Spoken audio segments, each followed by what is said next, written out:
Welcome to எம்கேஎஸ்எஸ் உலகம். இன்றைக்கி வீட்டில் வெஜிடபிள்ஸ் மசாலா ஐட்டம்லாம் இல்லாத சமயத்தில் சிம்பிளாக எப்படி ஒரு குழம்பு பண்ணலான்னு பார்க்கலாம்.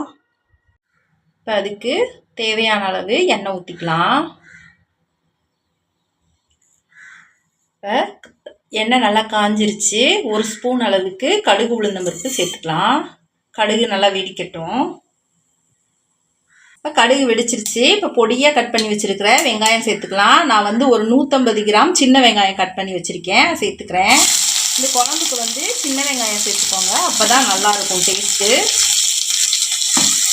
இப்போ இது கூடயே நம்ம காரத்துக்கு பச்சை மிளகாவும் சேர்த்துக்கலாம். பச்சை மிளகாவை நம்ம இந்த மாதிரி கீறிட்டு லைட்டாக மேலே மட்டும் லைட்டாக பாதி அளவுக்கு மட்டும் கீறிட்டு சேர்த்துக்கலாம். நான் ஒரு 8 மிளகா சேர்த்துக்கிறேன். நீங்கள் உங்கள் காரத்துக்கு ஏற்ற மாதிரி நீங்கள் சேர்த்துக்கோங்க. நம்ம இந்த குழம்புக்கு காரத்துக்கு வெறும் பச்சை மிளகா மட்டும்தான் சேர்க்க போகிறோம், வேறு எதுவுமே சேர்க்க போகிறது கிடையாது. இப்போ ரெண்டும் சேர்ந்து நல்லா வதங்கட்டும். வெங்காயம் ரொம்ப ப்ரௌனாக வதங்கணும்னு அவசியம் இல்லை, ஒரு கண்ணாடி பதத்துக்கு வதங்கினா போதும். இது கூடயே நம்ம கொஞ்சம் கருவேப்பிலையும் சேர்த்துக்கலாம்.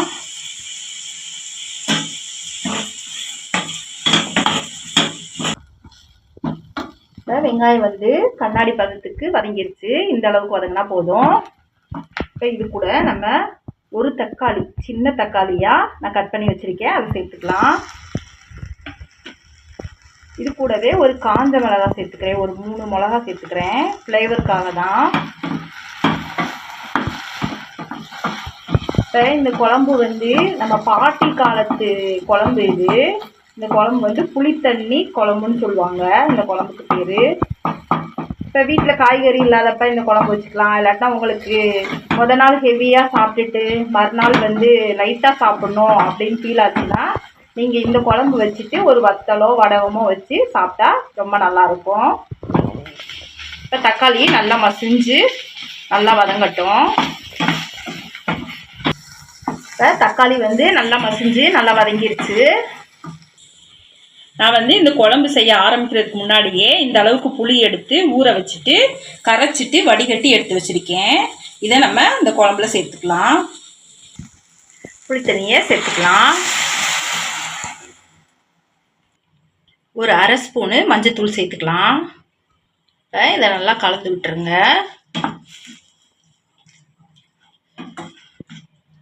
தண்ணி சேர்த்துக்கலாம். நம்ம குழம்புக்கு தேவையான அளவு தண்ணி சேர்த்துக்கலாம். இது ரசம் மாதிரி தண்ணியாக தான் இருக்கணும், அப்போ தான் நல்லாயிருக்கும். கிட்டத்தட்ட ரசம் மாதிரி தான் இருக்கும். இந்த அளவுக்கு நான் தண்ணி சேர்த்துருக்கேன். தேவையான அளவு உப்பு சேர்த்துக்கலாம். நான் ஒரு ஸ்பூன் அளவுக்கு உப்பு சேர்த்துக்கிறேன். நீங்கள் உங்கள் டேஸ்ட்டுக்கு ஏற்ற மாதிரி நீங்கள் உப்பு சேர்த்துக்கோங்க.